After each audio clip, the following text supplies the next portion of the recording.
good afternoon. My name is Isha. Now I would like to explain about the topic types of banks. So previous క్లాస్లో మనం already discuss చేసుకున్నామండి banking system అనేది ఎలా follow అయ్యింది, ఎలాగ form అయ్యింది, so banking వల్ల ఏంటి యూజ్ అని ప్రీవియస్ క్లాస్లో అన్ని కూడా మనం డిస్కస్ చేసుకున్నాం. సో ఇండియాకి వచ్చేసరికి బ్యాంకింగ్ సిస్టమ్ అనేది ఎలాగా ఫామ్ అయ్యిందండి, ఇండియన్ బ్యాంకింగ్ రెగ్యులేషన్ యాక్ట్ 1949ని ఫాలో అవుతూ బ్యాంకింగ్ సిస్టమ్ అనేది ఇండియాలో డెవలప్ అవ్వడం జరుగుతుందండి. ఓకే, ఇప్పుడు బ్యాంకింగ్ అనేది ఎలా యూజ్ అవుతుంది సొసైటీకి, ఏ విధంగా యూజ్ అవుతుంది, ఎలాంటి బెనిఫిట్స్ అనేది పబ్లిక్కి ప్రొవైడ్ చేస్తుంది, ఇవన్నీ చూసుకుంటే ఇవన్నీ కూడా ఏంటండి అని చూసుకొని మనం డిస్కస్ చేసుకున్నట్లయితే ప్రీవియస్ క్లాస్లో డిస్కస్ చేసుకున్నట్లయితే ఏమని చెప్పుకున్నామండి, పబ్లిక్కి కావాల్సిన మినిమం సపోర్ట్ అనేది ఇస్తుంది, మంచి ప్రొటెక్షన్ అనేది ఇస్తుంది బ్యాంకింగ్ అనేది. సో అంతేకాకుండా పబ్లిక్కి ప్రొటెక్ట్ చేయడమే కాకుండా ఎకనామికల్ పొజిషన్ కూడా డెవలప్ చేసే వయసుగా బ్యాంకింగ్ సిస్టమ్ అనేది ఎక్కువగా ఇంప్లిమెంట్ అవుతుంది సొసైటీలో అని చెప్పుకున్నామండి. ఓకే, ఇప్పుడు బ్యాంక్స్ అనేది ఎలా ఫామ్ అయినాయి అని చూసుకున్నట్లయితే మనం కొన్ని ప్రైవేట్ అండర్టేకింగ్లో కొన్ని బ్యాంక్స్ అనేది ఫామ్ అవుతున్నాయండి, పబ్లిక్ అండర్టేకింగ్లో కొన్ని బ్యాంక్స్ అనేది ఫామ్ అవుతున్నాయి. సో ప్రైవేట్ అండర్టేకింగ్ బ్యాంక్స్ ఏంటి, పబ్లిక్ అండర్టేకింగ్ బ్యాంక్స్ ఏంటి, okay public or private undertaking banks అంటే దాని యొక్క ఆపరేషన్స్ అనేది ఎలా ఆపరేట్ అవుతుంది, ఇవన్నీ కూడా ఈ స్ట్రక్చర్ డిఫైన్ చేయడం జరుగుతుందండి.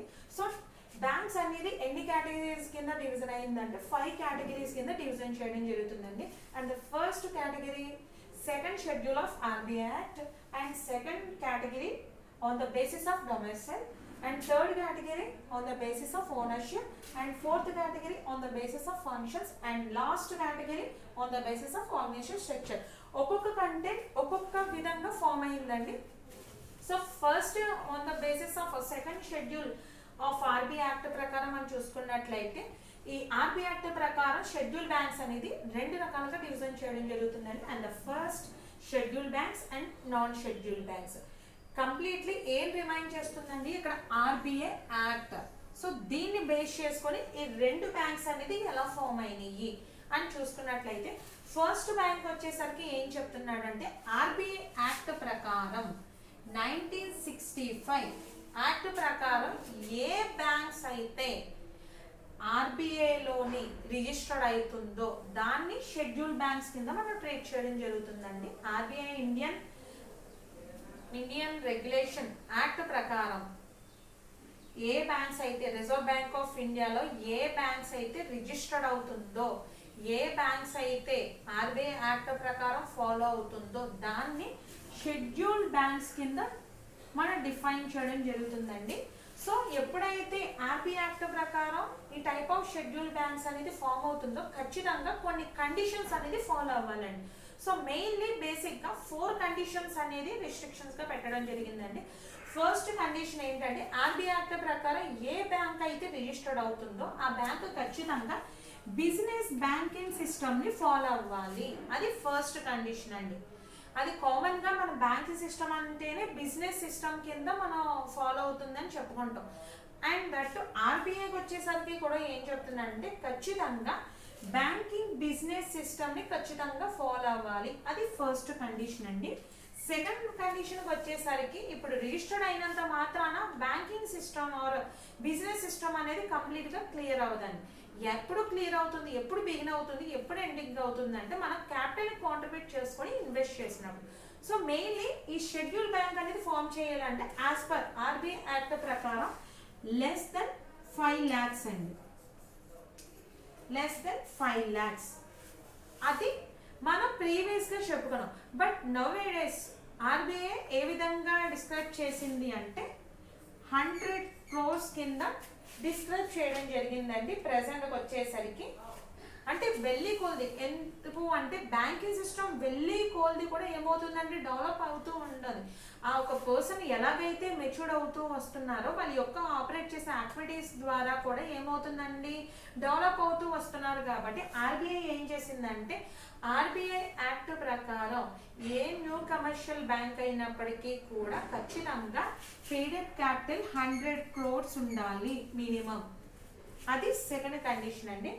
అండ్ థర్డ్ కండిషన్కి వచ్చేసరికి ఏంటంటే ఇప్పుడు ఆర్బీఐ యాక్ట్ ప్రకారం conditions interest and depositor condition ప్రకారం interest rate and depositing rate ఇది రెండు కూడా ఎవరు డిక్లేర్ చేస్తారంటే ఆర్బీఐ డిక్లేర్ చేయడం జరుగుతుందండి. ఆర్బీఐ ఇచ్చిన రిస్ట్రిక్షన్స్ ఫాలో అవుతూ ఇంట్రెస్ట్ రేట్ ఛార్జెస్ని అండ్ డిపాజిటింగ్ రేట్ ఛార్జెస్ని ఏం చేయాలంటే స్పెండ్ చేయాలి షెడ్యూల్ బ్యాంక్స్ అనేది అండ్ థర్డ్ కండిషన్ అండి.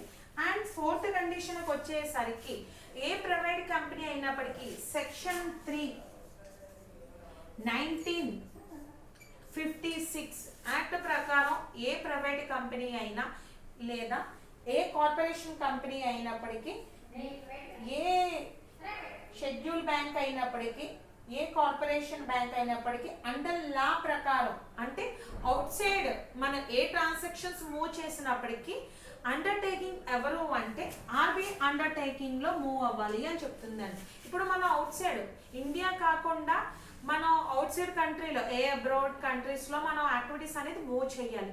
బట్ దాని యొక్క అండర్టేకింగ్ అంటే అది ఎవరు చెప్తారు అంటే మనకి ఆర్బీఐ చెప్తుందండి. అంటే మీరు ఈ యాక్టివిటీస్ అనేది ఈ విధంగా ఫాలో అవ్వాలి, ఈ విధంగా మీరు ఫాలో అవ్వడం ద్వారా మీకు మంచి బెనిఫిట్స్ ఉంటుంది, మీకు మినిమం సపోర్ట్ అనేది నేను ఇస్తాను, మీరు ఏ విధంగా ఆపరేట్ చేయాలి, మీరు ఇన్ కేస్ అదర్ కంట్రీస్లో ఏమైనా బ్యాంక్ అనేది ఫామ్ చేస్తే దానికి సంబంధించి కండిషన్స్ ఇవన్నీ కూడా ఎవరు అండర్టేకింగ్లో ఉంటుందంటే ఆర్బీఐ అండర్టేకింగ్లో ఉంటుందండి. అండ్ ఫోర్త్ వన్ ఏం చెప్తానంటే సింప్లిఫైజ్డ్గా ఏదైనా ప్రైవేట్ కంపెనీని కానీ ఏదైనా ఒక కార్పొరేషన్ కంపెనీని కానీ లేకపోతే ఏదైనా ఒక కోఆపరేటివ్ కానీ అండర్ లా ప్రకారం ఏదైనా కోఆపరేటివ్ సొసైటీని ఫామ్ చేయాలన్నా సరే అవుట్ సైడ్ ఇండియా ఏదైనా ఫామ్ చేయాలంటే దాని అండర్టేకింగ్ ఎక్కడ ఉంటుందంటే ఆర్బీఐ అండర్టేకింగ్లో ఉండడం జరుగుతుందండి.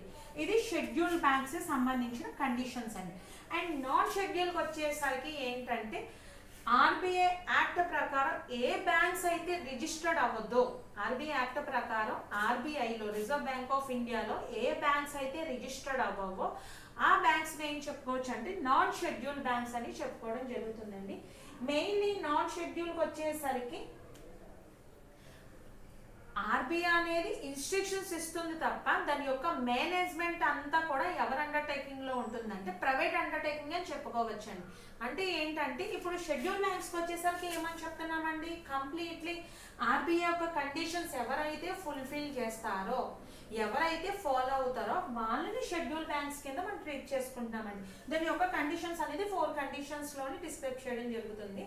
అండ్ నాన్ షెడ్యూల్ బ్యాంక్స్కి వచ్చేసరికి ఈ 4 కండిషన్స్ ఎవరైతే ఫాలో అవ్వరో సింపుల్గా చెప్పాలంటే ఎవరైతే 4 కండిషన్స్ ఫాలో అవ్వరో ఎవరైతే ఆర్బీఐలోని ఎవరైతే రిజిస్టర్డ్ అవ్వరో ఆ బ్యాంకర్స్ ఏమనొచ్చు అంటే నాన్ షెడ్యూల్ బ్యాంకర్స్ కింద మనం ట్రీట్ చేసుకోవచ్చండి.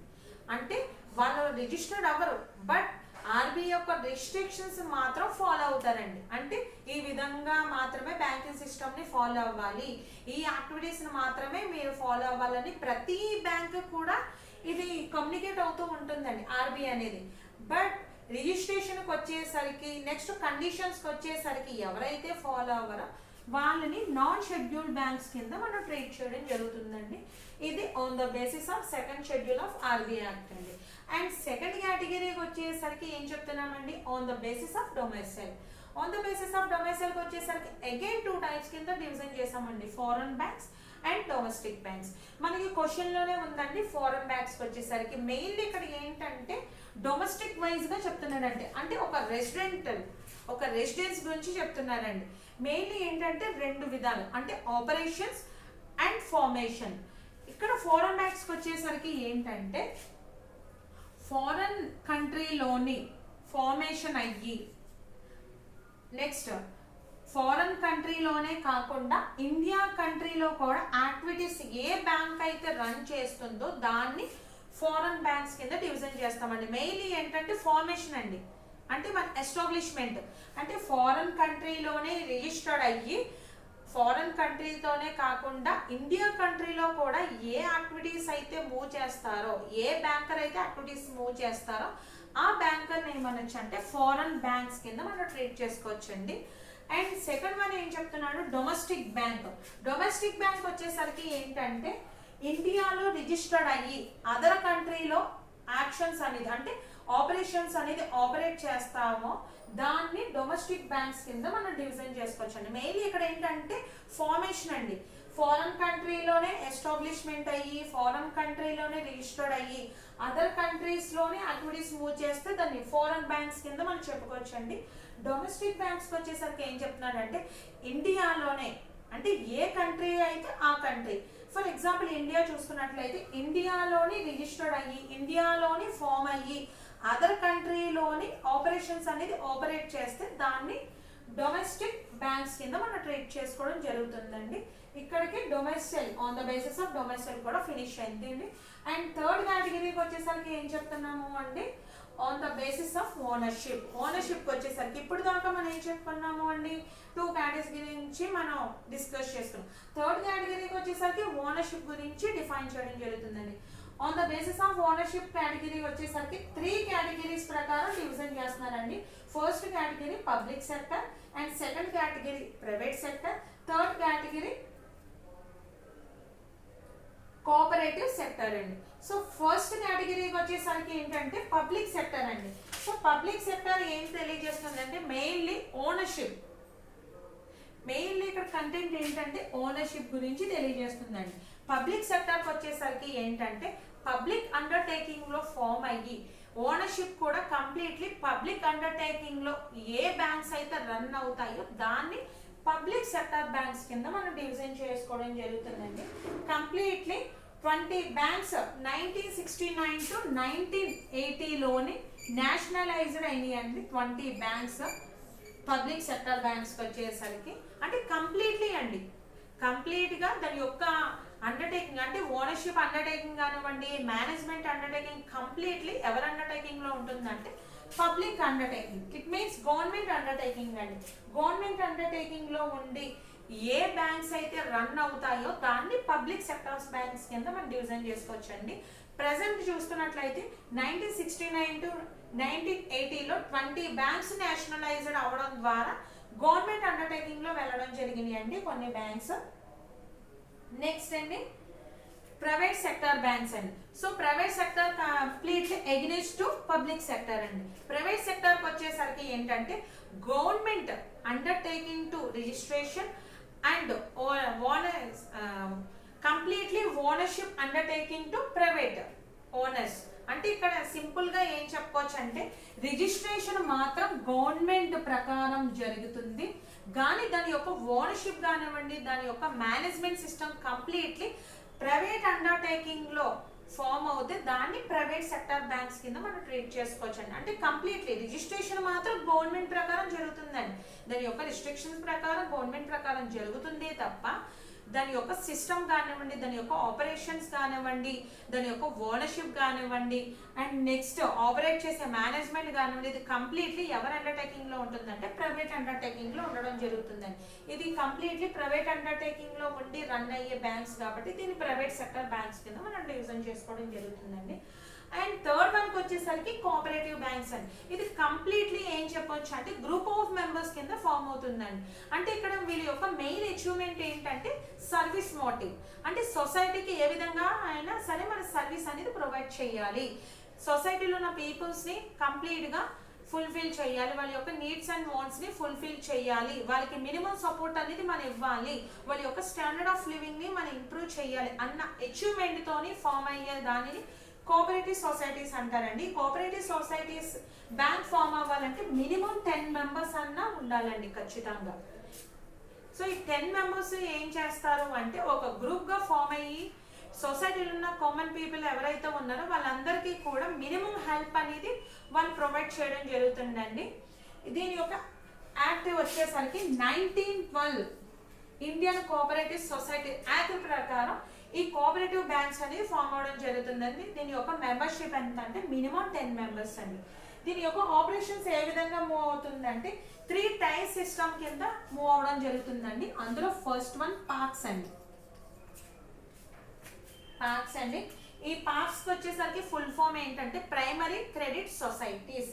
ఈ ప్రైమరీ క్రెడిట్ సొసైటీస్ అనేది మెయిన్లీ ఒక పర్సన్స్ ఒక పర్టికులర్ ఏరియా కింద ఫామ్ అవుతుందండి. అంటే ఈ కోఆపరేటివ్ సొసైటీస్ అంటే ప్రైమరీ క్రెడిట్ కోఆపరేటివ్ సొసైటీస్ అంటే మన కోఆపరేటివ్ సొసైటీస్ అంటే మెయిన్లీ ఏమనుకున్నామండి, సర్వీస్ మోటివ్ ప్రకారం సొసైటీలో ఇంప్లిమెంట్ అవుతుంది, ఫామ్ అవుతుంది అని చెప్పుకున్నామండి. ఓకే, ఇప్పుడు క్రెడిట్ అన్నాం. ఇప్పుడు ఒక పర్సన్ యొక్క స్టాండర్డ్ ఆఫ్ లివింగ్ ని మెయింటైన్ చేయాలి అన్నా, వాడు ఏ సెక్టార్లో అన్నా సర్వే అవ్వాలి అన్నా, డెవలప్ అవ్వాలన్నా మినిమం మనకి ఏం కావాలంటే సపోర్ట్ క్రెడిట్ ఫెసిలిటీ అనేది కావాలండి, అప్పులు అనేది కావాలి. ఇప్పుడు ఫర్ ఎగ్జాంపుల్ అగ్రికల్చర్ ఉన్నారనుకోండి, అగ్రికల్చర్ అనేవాడికి మినిమం ఇన్వెస్ట్మెంట్ చేసే కెపాసిటీ ఉండొచ్చు, ఉండకపోవచ్చు. బట్ వాడికి ఇన్వెస్ట్మెంట్ కెపాసిటీ లేదు అన్నప్పుడు వాడి యొక్క స్టాండర్డ్ ఆఫ్ లివింగ్ ని మనం ఇంప్రూవ్ చేయాలంటే మినిమం సపోర్ట్ అనేది ఇవ్వచ్చండి. అలాంటి సపోర్ట్ ఇచ్చేది ఎవరంటే కోఆపరేటివ్ సొసైటీస్ అనే వాళ్ళు ఎక్కువగా సపోర్ట్ ఇవ్వడం జరుగుతుందండి.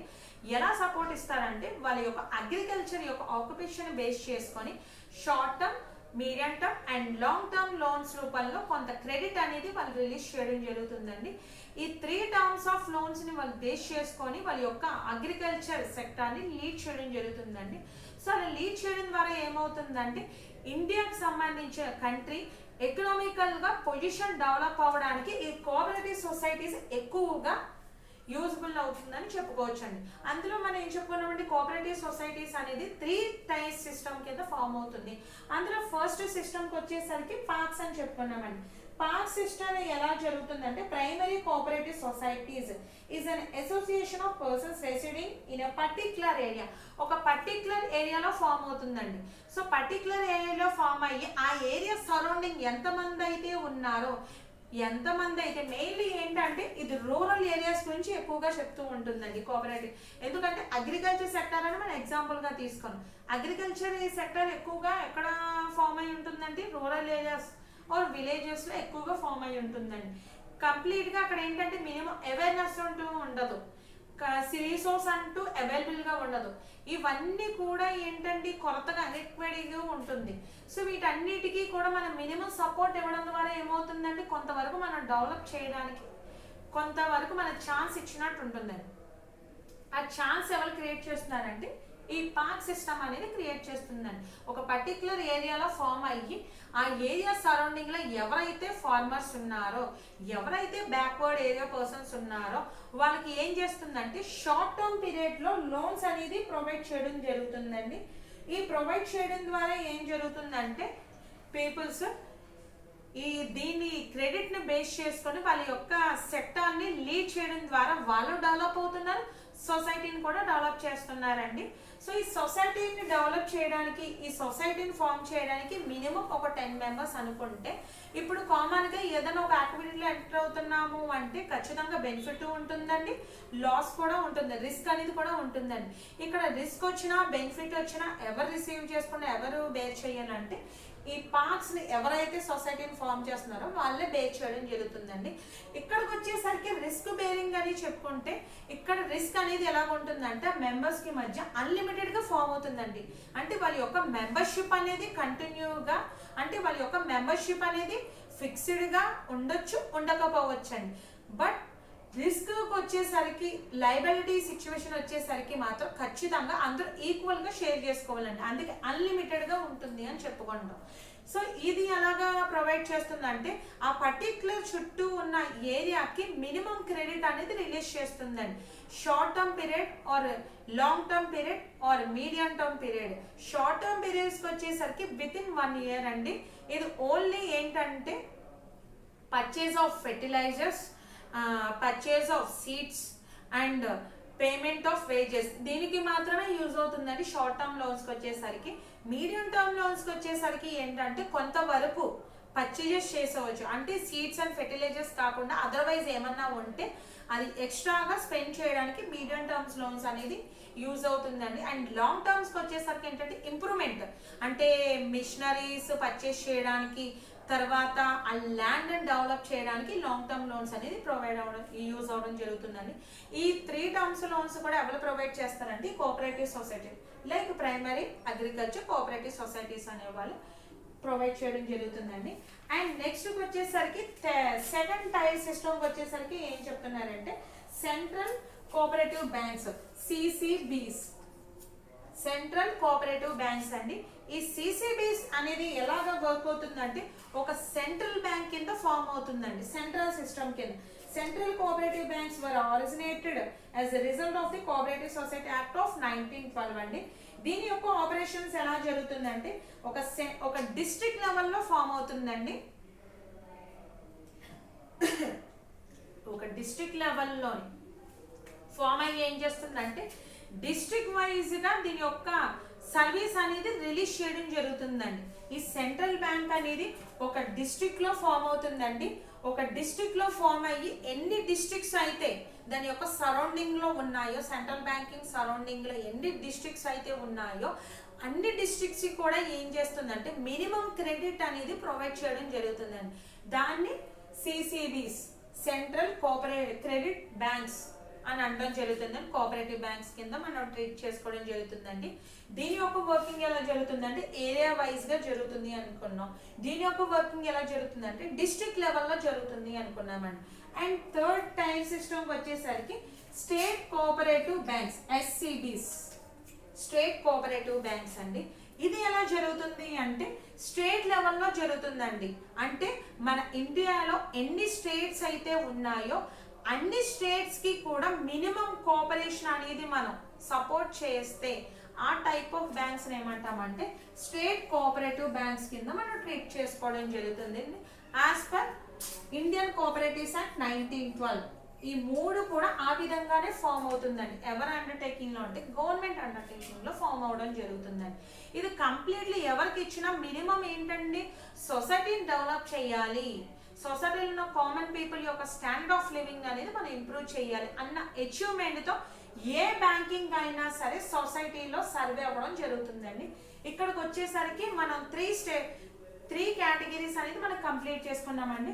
అండ్ ద ఫోర్త్ కేటగిరీకి వచ్చేసరికి ఫోర్త్ కేటగిరీలో ఎన్ని బ్యాంక్స్ అయితే ఉన్నాయండి, commercial bank, industrial bank, agriculture bank, exchange bank, saving bank, central bank and indigenous banks అండి. మొత్తం 7 బ్యాంక్స్ ఉన్నాయండి. Functional areas. Functional means it is nothing but duty, responsibility, ఇవన్నీ చెప్పుకోవచ్చు అండి. అండ్ ఫస్ట్ వన్ వచ్చేసరికి కమర్షియల్ బ్యాంక్ అండి. మన basic గా క్వశ్చన్ లోనే ఉందండి, కమర్షియల్ అంటే కంప్లీట్ గా మనీతో కన్వర్ట్ అయి ఉంటుందండి. కమర్షియల్ గా ఆలోచిస్తాం.